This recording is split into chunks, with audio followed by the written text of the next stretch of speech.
సంతోషముగా చూసి వెళ్ళేదాము. హల్లెలూయా.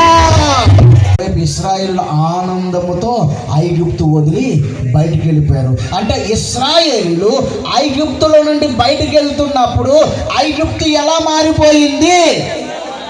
శవాల గుట్టగా మారింది.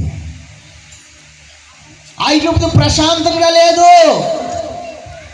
ఇశ్రాయేలు బయటికి వెళ్తున్నప్పుడు ఐగుప్తు ప్రశాంతముగా లేదు. ఏడుపు ఏడుపు ఐగుప్తు అంతా. మునుపు ఏమి జరిగిందో మరలా అదే జరుగుతుంది అంటాడు ప్రసంగి గ్రంథకర్త 3:15. ఆనాడు ఐగుప్తులో ఏం జరిగిందో మరలా అదే జరగబోతుంది. ఏం జరగబోతుందో తెలుసా? ఐగుప్తు పీనుగా మారిపోయింది. ఇశ్రాయేలు బయటకు వచ్చేసారు. అదే విషయము మరలా జరగబోతుంది. అనగా